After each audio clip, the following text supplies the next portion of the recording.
Mr. Alan Carr.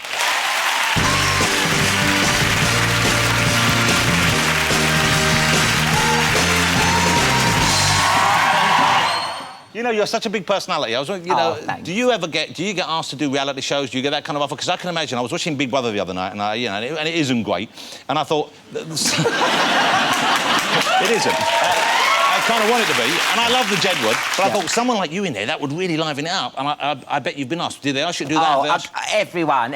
Big Brother, Strictly Come Dancing, Dancing on Ice. I got this one where they wanted me to learn to fly a plane. So this was a genuine offer for show? Yeah, genuine, a proper production company where I fly all over the world and speak to other homosexuals who have pilot's licence. No, listen. Listen, honest to God, it was called Up, Up and a Gay. Oh. It was. You turned down all those? Quite widely. I did turn them well, down. You're busy anyway. You've got more than enough going on. Do you have enough time for yourself, though? Because you have the show on Channel 4, you do the stand-up tour, and you've got another one of those coming up. Yep. Do you have plenty of Alan time, plenty of time to kick back? Because you have a lovely partner. I've met Paul. Oh, yeah, He's a lovely guy. You're very happy. So you have time together, you have enough time? Yeah, not really, but, I mean, he's come at the right time for me, you know what I mean? You need... People think, like, he's more manic than me. He's more crazy than me, because people assume I'm the one. Well, you're not off camera, you're not some. I mean, you're very lively always, but you're a bit calm away from it. Whereas Paul, what is he, a bit of a party boy?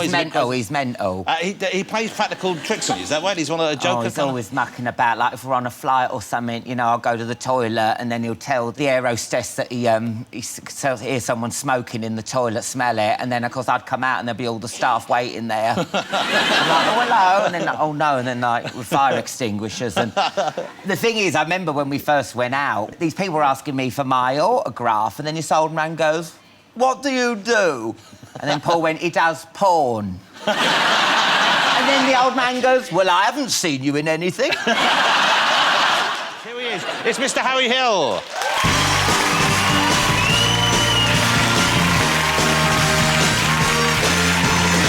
It's not right. It's still quite sore, actually, Jonathan. Don't touch it. It's still quite sore. Ah! Don't touch it. It's not... It's just...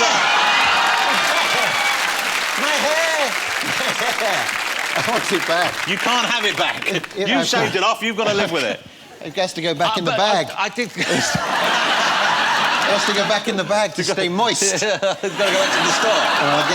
I'll get that back to the hospital. That's horrible. It's horrible. Yeah. You know, Louis Spence, of course, the first time I saw Louis Spence wasn't on the Pineapple Show. It was on your show, on TV Burp. Yeah, you kind of discovered him for us. You know, I watch a lot of TV for TV Burp. Yes, you have to, and I might be watching, you know, you watch a lot of stuff and you're watching it thinking, God, I've got a show on Saturday. What am I going to talk about? And then I put in Pineapple Dance Studios, and straight away I thought, well, that's the first half sorted out. People went nuts then. But have you found any other people who you think, you know, he's a star, you found a star there? Have you found other guys in these reality shows, like, OK, that one's got it, this one might... Maybe they do, maybe they don't, but you think they've got what it takes? No. OK. But, I mean, but you're hopeful?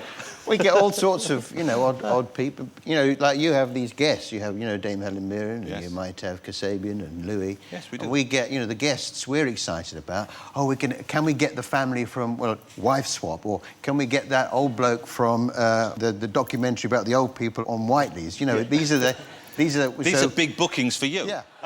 You kind of dominate early Saturday evenings because TV Burp, you know, genuine, I'm a huge fan of that. Everyone in my house loves it, but you've been framed as well, and you kind of breathed life into that, which I would have thought was impossible, but you've made it funny again. Yeah, well, I don't know. I mean, a lot of it was getting rid of the presenter. They used to have a presenter. No, but they used to go to the presenter. That particular presenter, do you? You don't mean get rid of that one? No, but they used to go to the presenter and it would slow it down. So, I mean, you know, it was just a voiceover now, which I think helps to move it along, and it's only really as funny as the clips. But how often can you find joy in the clip of someone being hit in the testicles or falling over and off a bike? Because that's the kind of... That's the meat and potatoes of the show. Yeah, I mean, it's old ladies falling over at a wedding. Oops, we can see her knickers. It's my favourite, kitten on a draining board. Oops, he's fallen in the swing bin. He's OK, don't worry, he's fine. Do you have to have a kit where you see the cat's OK afterwards? Yeah. All the ones where the kids get hit and the animals, we always have the thing where they crash the bike and then they get up and go, oh, I'm all right, I'm all right. Yeah. We have, but sometimes people send in the fake tapes, don't they? Because they want to win, once again, what is it? Is it 200 quid, 250 quid? It's been 250 quid for about 20 years. Yeah. Do you not think they should up their game to get some really good material? Yeah, and you have to wait about 6 years for it to come through. Well, don't tell people that. They won't send it through. No, it's not. It's not. Well, people do send them in. They, you know, I mean, a lot of the time you're thinking, why is he filming himself putting some shelves up? You know, and so people do set these things up and send them in, and I'm very hard on it, and I try to get them wheedled out. But do you have to call them? Do you have to say, look, we know this is a fake, stop pestering us? Or do you say, yeah, we're not convinced? Or do they ever own up and say, OK? Well, we just phone the police up and let them deal with it. Yeah. Mr. Alan Partridge.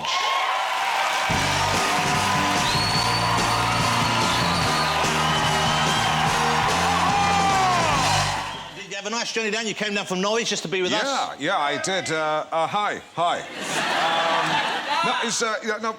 No. No, I did. I came down on the A11, you know, in a blue Vauxhall Corsa. Okay. But I was cut up by a white van man. Oh. Yeah, which was very annoying. Really furious I was, but then further down the road I saw that he careered off the road and the fire brigade were having to cut him out using sort of those electric cutting. So I thought to myself, well, you know, what goes around comes around. Lots of celebrity autobiographies come out this time of year. This is we have an all. Do you look at the competition? Have you read many others? I love other people's autobiographies, Jonathan. I consume them avariciously. Richard Hammond, I think, is my favourite. Yeah. He put his out not long ago. He's had his ups and downs. I mean, I think we were all devastated. I think we all were when we heard he'd been involved in the Morrison's adverts. Oh. But, what can you say? You offer words of support. It's tragic. Yeah. You know, well, I'm always here for him if he needs to talk. Well, that's nice to know. Do you know him, or do you have many showbiz pals? I think I can count the number of friends I have in the industry on my thumbs and big toes. Okay. Or the fingers of one hand, not including the thumb. Okay. I've got four. I've got four friends. Okay. 4 celebrity friends. Could you? Who are they? Eamon Holmes, Richard Hammond, Sue Cook. Shit, that's 3. And Gary Barlow. Yeah, okay, my new best friend. So you met? Is Gary, first time you met Gary tonight? Yeah, and he's my new best friend. Okay. Yeah. You like his music? Do you know about the X Factor whole deal? Oh yeah, I love X Factor. I think I have to say Gary is a welcome shot in the arm for all of that. It really needs it, and of course he provides a lovely counterbalance to Louis Walsh, who I think everyone agrees is an awful man. How did you lose the weight, though? Because that dramatic weight loss. I tried a cheap version of a gastric band, which is essentially just me wearing a child's belt. But I passed out when I tried to bend down and do my shoelace. You're very frank in the book. I noticed, and I'm surprised at how frank you are in the book, about the physical side of life, about your sexual experiences. Well, I think I am these days. I'm very sort of open. I used to be quite stuffy, a bit of a square, but now I've really sort of, you know, I took some advice from But yeah, I'm pretty open about my sexuality. And you're comfortable about talking about it? You don't mind sharing? Yeah. Okay. Well, let me ask you this question then. With your first wife, you were fairly inexperienced. I was when I met married. Carol. Yeah, I mean, I was a virgin, whereas Carol had been hymen-free for the best part of 6 years. Okay. But these days, I'm very relaxed about discussing sexuality. I mean, I used to think no one wants to hear about an over-the-hill guy and his sexual proclivities. But then I thought, no, they do. Yeah.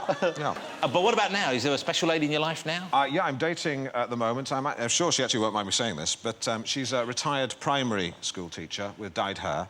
The other week we went out and had what I can only describe as a very sexy day. Oh, really? Yeah. Afterwards we went back to my place, and instead of... she suggested going to the bedroom, and I said, no, let's do it here. And we did it right there in the conservatory. Oh, okay. I lay her down on the terracotta floor.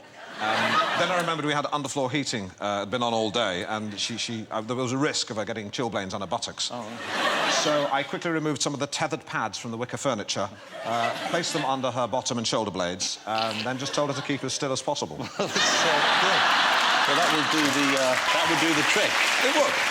Yeah. And then she placed her legs at 10 to 2. Oh, dear. Actually, no, what? She's over 56. What am I talking about? No, 20 past 8. Yeah. OK.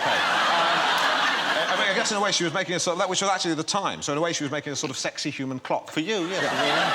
No. I mean, you guys know how it is, though. You know, you get two randy divorcees on a heated conservatory floor with their organs within spitting distance of each other. Well, they're going to be fireworks. They're going to be sparks. That's from the as simple fireworks. as that. David Walliams.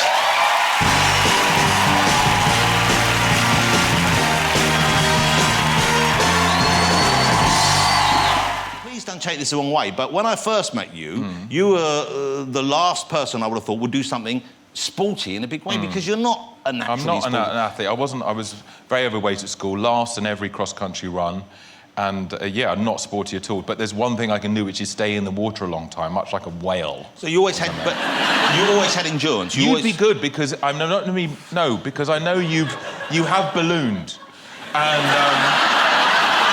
long-distance swimming you can't do if you're skinny. No. Chris Martin, too skinny, can't do it. You would be magnificent. Yeah. Because Well, you look, need a big layer of blubber. But can we? No, about 5 or 6 I'll inches accept- of blubber all over your body. Okay, And then you can do it. I'll accept the compliment. I'm paying you a compliment. I will accept it. It's one. Can I say it's one of the loveliest things anyone's ever said to me? Thank you.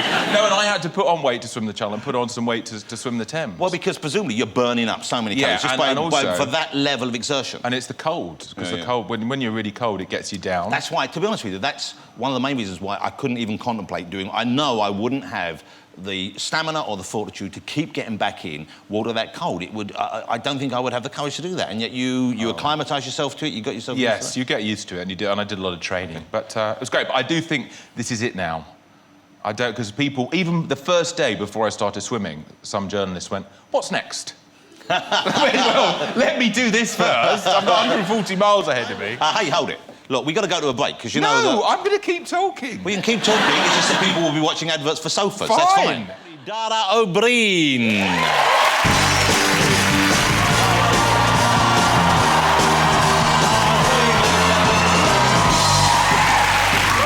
Before we talk about... Can I just say what a cool ship you're on? There you are, in a way. DeVito demanded fish and chips for everybody. So while that interview was on, we were just noshing down. It was like the most relaxed show I've ever done. We're just swapping ketchup and having a natter. It's great. It's really, really cool. Is that wise, though, to eat that much food just before Well, you come I in? may just have a carbohydrate dose midway through the interview where I go, what was that? Mid-tip.